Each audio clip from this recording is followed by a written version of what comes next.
Good evening. Oh my gosh. Listen, I know this is about to bless somebody because, man, I have been having the hardest time trying to just do a video.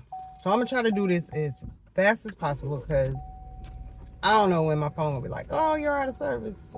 I mean, storage. I don't have time for that. So, anyways, yesterday was the first of my TED Talk, and I'm going to upload that as soon as I had to figure out if this was gonna work or it was gonna aggravate me, and then I was gonna bail. So anyway, I left off with I finally got my way and got back home to my mom. So at this point, when I finally went back home to my mom, we had moved to a house in Tennis Creek, and in that house, it was me, my mom, my stepdad, my two sisters, my stepdad's mother, and my stepdad's uncle, Uncle Joe, and Grandma Lucia. So I'm the baby. I probably was about 10. And at this point, I had, I think I started to be a little bit resentful and rebellious. So it kind of was a little touch and go. I stayed on punishment all the time. My stepdad put me on punishment all the time. But it didn't last long. I was always doing something, and I'd be right back on punishment. Anywho, um, from what was happening, prior to, this video and the first TED Talk, basically, I was missing my mom. I was, going through some things where I felt like I was neglected, set aside, what have you. So it built up some, resentment within me. So by the time I got back home finally, um, I just felt like I was able to take care of myself. I could do what I wanted to do, whatever. My stepdad had a band, so most of his time was after work was in the garage with the band, making their music. So I would literally just like be doing what I want to do. So me and my older sister, we had a really good relationship. Me and my middle sister, I don't know what happened. Like, it was almost as if she hated me. And we've had these conversations, so I'm not talking about her behind her back. So it was almost as if she hated me, and I didn't know what to do. I didn't even know what I did to her. Like, I literally just existed, and for the most part, I was gone for years. Like, and so what in the world could I have done? I was only 10, 11, somewhere around here. So I really don't know what I had done. And even in, having conversations later on in life, I still don't know what I had done. I guess just because I was the baby. And sometimes it's you know, she a brat, which I wasn't. Because like I said in the beginning, I felt like I was so neglected. But anyways, so during that time of us being in Tennis Creek, it was like, I will find my own way still, but I would see my mother a lot more because I lived there. And when she came home, she was pretty loving, caring. Uh, she made me go to church a lot. I ain't like that. You know what I'm saying? I was like, shoot, just you go by yourself. But I'm glad about it now because it built a foundation.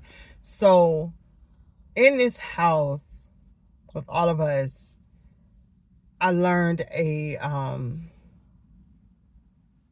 love for the elderly, I would say, because like I said, my grandmother Lucille and my Uncle Joe lived there, so I would kind of look out for them when everybody else was there. So even again, I had to kind of be the caretaker. So I never really got to I had more, freedom and was able to be a kid more than before, but I still was, kind of like looking after people. Um, and so I would get in a lot of trouble. I'd be on punishment a lot because I would just, I knew I had a curfew, but I would just come in like, who's even caring? You know what I'm saying? So, but for the most part, my stepdad would catch me. He would like, you on punishment. So, but it never lasted long. And so I guess I could just, that time being in on Tennis Creek, I kind of just started to have friends, started to have a normal life. I met people that became my friends for quite some time. I had my friend Sherelle and Tanya Roscoe, and you know what I'm saying, a couple of other people in the neighborhood. Those were just my besties. But it was a lot of other people in the neighborhood that, hung around with, had fun with, you know what I'm saying. We were kids. We did what we did. So in that time, I think that was probably the most freedom I ever had, or the most, the time when I felt the most normal. Like I was living a life that was suitable for my age, I would say. Because I got to go outside and play. I didn't have to worry about, taking care of anybody. Well, physically taking care of anybody, or I would be able to see my mom and, stuff like that. And then I would go see my father, my natural father, on the weekends. And that was pretty different. I loved my natural father, but he was a different type of person. He had 8 kids by 5 different women. But he loved his kids. He loved his kids. I'm not gonna lie. He loved his kids. So I didn't feel slighted, but my dad was like, you know what I'm saying, one of those, like, in the neighborhood, he was like, you go to the store, you tell them short of your daddy. You know what I'm saying? Like one of those, like, we in an OK Corral somewhere. But he had a lot of secrets, a lot of dark, that I really didn't pay attention to then because I was a child. I just knew that was my dad. That was my daddy. And, he was respected in the neighborhood. And I knew that he loved me. And I knew that he loved my mom. Because, I didn't feel any... how people, drop their kids off, or their kids go visit their other parent, whatever, and it might be this tension. It was never that. It was always amicable, always just this, smooth transition of, picking me up, dropping me off, or when stuff had to be done and they had to decide on it together, it was, amicable. So I had that, I was a little confused because I'm like, so, y'all real amicable. Like, what happened? Where did things go wrong? Like, oh, why did she end up with my stepdad? And not that I hated my stepdad, because I loved him at that point, but it was just like, I'm seeing all of this and I'm trying to make logic out of all of this because I'm a kid, and that's what kids do. And we got to understand that kids, just because we think that they don't see and they don't understand to its fullest, they're questioning in their mind, like, what is going on? Because I know I did.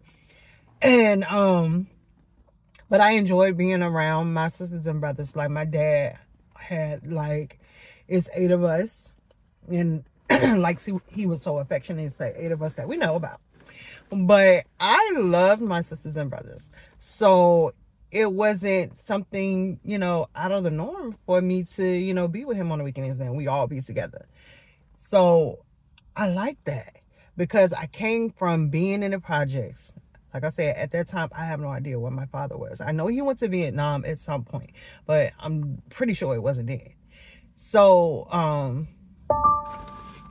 don't know why we were kind of estranged back when I was younger. However, I know at this point in time, I was enjoying getting to know him. I was enjoying feeling loved. I was enjoying feeling like I could be a kid and that I had a space somewhere that was just, for me. And I was being taken care of instead of taking care of everybody else. So, I guess this was one of the most chill parts of my life, I would say, because like I said, I was able to be a kid. I went outside and played. I got in trouble. I was on punishment. I went to see my daddy and he spoiled me and, different things like that. So I just wanted to, I was just enjoying being a kid. And because of all that I had been through prior to then, I was enjoying being a kid, but then I started to I had a little anger problem, So I was in school, in elementary school. It's not even funny. I was in elementary school, and after all that I endured, I was just angry when I went to school because I didn't like authoritative figures. And I don't really know where that came from. Maybe because I had been so bound up for so long, not being able to have what I wanted or being able to express that I was angry about the situation. When I was in school, I was a terror. Like, I don't know. I didn't want to listen. I didn't want anyone to tell me what to do. And so in the 3rd grade, I was sharpening my pencil. I can remember it like it was yesterday. I was sharpening my pencil, and there was a boy was behind me. He was like, "Hurry up!" And I'm like, "Don't rush me." And I'm still trying to sharpen my pencil. You know how the pencil keep breaking. So the pencil kept breaking. I was like, "I'm trying to sharpen my pencil. Leave me alone." You know what I'm saying? He's like, "The bell is about to ring. I'm ready. It's gonna be time to go." So he pushed me. And at the point that he pushed me, I just turned around and jabbed. And I stabbed him in the neck with a pencil. And that was the first time that I realized I had an anger problem. And it was real bad. And I was like, that was back in the day when the principal would take you home. The principal took me home, and I'm sitting in the car with him, and I'm like, I don't care. It's almost like I had no feelings at all about the situation. I did not care. I was like, yo, he tried to push me. You know what I'm saying? So, like, he got what he got. So, and I didn't even know those feelings were inside of me. I really didn't until it came out that day. And then it was almost like it unleashed something. So I was this angry kid when I wasn't in the space where I was getting all that I needed. So this is accumulation of everything that has happened to me. So I'm feeling neglected. I'm feeling left out. I'm feeling like my mom doesn't have time for me. And then when I get to a space where she might have a little time for me, and I'm in a home where I should be rooted and grounded and feeling like, hey, now I belong to somewhere, I have this anger problem now. Terrible anger problem. So I'm wreaking havoc. After I stabbed him in the neck with a pencil, then I beat up one of the girls getting off the bus. You know what I'm saying? Just dragged her dear. And I would go to church and fight. Literally. I would go to the church and fight. I mean, it was bad, like real bad. Like, I'm serious, it was bad. And the people at the church would be like, yo, what is wrong with her? And you know what I'm saying? My mom would just be embarrassed. Like, she was like, what is wrong with you? And this and I'm thinking in my head, like, you weren't paying attention to me before. So now you want to pay attention to me and I'm mad. You know what I'm saying? So you got to deal with the consequences of it. I didn't look at it like, whatever punishment I had, like my mom would take me to my dad, he would just laugh. You know what I'm saying? He was like, yo, she crazy. But he understood because he was crazy. So she would take me to my dad. He'd be like, no, this girl is something wrong with her. He was like, Nita just love her. I mean, Jean just love her and whatever. And no matter what she did, yo, I was angry. I would fight at church. It was like, you know how you give a dog like a steak or something and they get a taste of the blood and they just be like salivating, like it's just the most pleasurable thing to them in the world, where it was like fighting was my thing, bro. Like, I'm looking around for the fight. You know what I'm saying? And I don't know. And I think it was just from having to be confounded and not being able to express my feelings and not even understanding my feelings for so long. So at the point where these people feel like, now we want to give you a family, I'm like, bruh, no, all y'all finna get it. All y'all finna get it, because I'm going to act a whole donkey. And that's what I did. Elementary school, middle school, all that. But it kind of tapered off, you know what I'm saying, at the end of middle school. Like, because, you know, in the high school, we moved to Virginia Beach from Norfolk. And that kind of, I kind of grew out of it just a little bit, but I will always be like, tick, tick, boom. Like, even now, I have to be like, talk to myself sometimes. When people do or say certain things to me, I have to be like, you know what? You don't want to go to jail. You don't want nobody to kill you. You don't want to kill nobody. You don't want to kill nobody. You know what I'm saying? You don't want nobody to retaliate to your kids, your grandkids. So you know what I'm saying? I constantly have to talk to myself about these things, because like, first reaction is blow the top off. You know what I'm saying? It's coming off. Like, and I'm teaching myself at this point. This is what I'm telling y'all. Like, this is why I'm having these TED Talks. Because the things that children go through, and you know what I'm saying, some of the things that are repressed, and, you know, the things that are, you know, withheld from them, it's gonna come out in some way. And it came out with me initially with anger and frustration. And all I did was wanted to fight. I never felt bad about the things that I did. I was literally like, yeah, who gonna get it next? I would go to church so embarrassed. My mom would be like, what is wrong with you? I would go to church and be like, bro, who finna get it today? And it would always be somebody. Like, it wouldn't be the little girl sitting next to me, because she wouldn't mess with me. It'd be like the boy that was over there that, you know, want to bully everybody. I'm like, what's up? So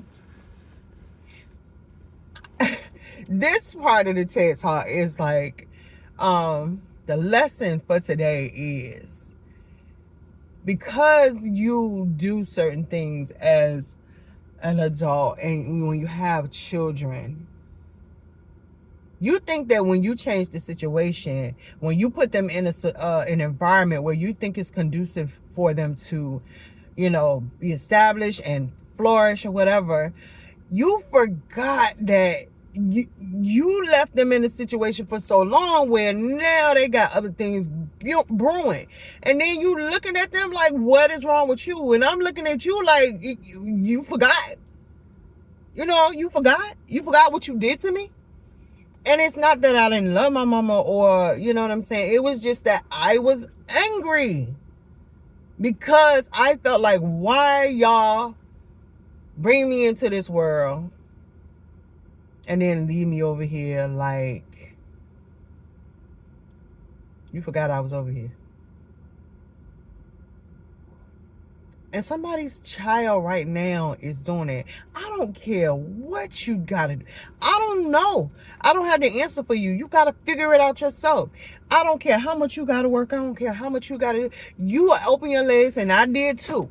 I don't care how much you have to do. You better figure out how to love these kids, how to make them feel secure, how to make them feel like they don't have to go out here and pour all that anger and frustration on somebody else, because at the end of the day, it is not gonna be beneficial to them.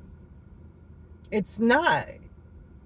And then you walking around trying to figure out, like, well, why he shoot that person, or why he robbed that building, or why he raped that girl, because he was angry, because she was mad, because she was lonely, because she was trying to figure it out, when you was over there like, you know, well, I gotta make sure you got a house and a home, so I don't have time to be your 24/7 parent.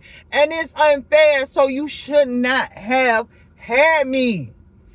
Or you should have asked God, or found a way to make it happen, make it work. Make sure that I knew that I had an understanding that, okay, I love you deeply, but I do have to go out here and make this money. Not just walk around like, you know what I'm saying? I'm just supposed to know. And I'm a child. I don't have reasoning skills like that. So I don't know. You going over here, you working, and I'm trying to tell you in so many ways that I need you and I'm sick of being over here. And you just like, but I got to work. I got to do this. I got to do that. I don't care nothing about that. That was not my line. Like, you decided to hire me. You decided you wanted to have a career as well. So you got to figure us both out. Or you going to get what you get. You have to deal with the aftermath of how I'm feeling. And that is what most kids are feeling. It's the aftermath of what you've done. It's the aftermath of what they've seen. It's the aftermath of something that has cultivated this inside of them. And then you looking at them like, what is wrong with this creature of a child? What did you do? Let's check your first rules. Because it's unfair to think that they just threw these feelings through osmosis. It's impossible. It was cultivated. So if you're in that situation right now, or if you were in that situation, you still owe your child an apology. Gosh, I don't understand parents who feel I'm the parent. I apologize all the time. Like, what the freak? I apologize all the time. My baby was hurt. I'm sorry. Mom, it wasn't even you. Well, I'm just sorry just in case it was me. How about that? That's how I give it up. That's how I am with my kids now. It's like, man, I'm sorry. Because I was screwed up and I messed you up a little bit. Like, yeah. That like that. Straight like that. Because they don't want to hear that. You know what I'm saying? Well, I did the best that I can. Nobody want to hear goddamn crap. Nobody want to hear that. They don't want to hear that. They want to hear, I'm sorry. I didn't know any better. But what I can do now, I'm going to sit here and listen to every complaint, every gripe, every hurt. No matter how, it is almost like daggers. No matter what it make you feel like, take it. But don't take it and hold it in. Take it from them. Take it off them. Take it off. Baby, put it on me. I want you to take it off you because I am responsible for you as a parent until you're old enough to be responsible for yourself. So take it off you. Let me wear it. Because you know what I'm going to do? I'm going to give it to God. You don't have the capacity just yet. You may not even understand how to give it to him just yet. You don't even understand why you feel this way. But I need you to tell me. I need you to make me responsible for how, allow me to tell you that I'm responsible for it if it was my load. And then we're going to work that thing out together. I don't have no problem with therapy, baby. I'm going to sit on the couch. Honey, listen, ain't no pride. I'm going to go sit on that man couch, that woman couch, and I'm going to tell her everything that she knows because I'm a psychologist myself. And at the end of the day, I know how it feels to dump. So I know how the person that's talking to me feels like. I just got to get it out because once you get it out, you feel so much lighter and you have the ability to handle a little bit more. That doesn't mean just because you got it out, nothing else is going to happen. It just means that I poured out so that I have the capacity to be able to carry something else a little bit further. I can carry your healing.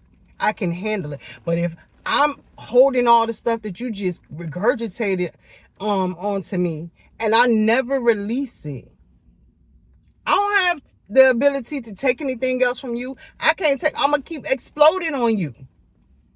I'm going to explode on my spouse. I'm going to explode on my coworkers. I'm going to explode everywhere I go because I don't have any more room. I don't have the capacity to handle anything else. So how about I purge this? Let's go. I'm not going to leave you. Hey, I ain't going to leave my baby crippled.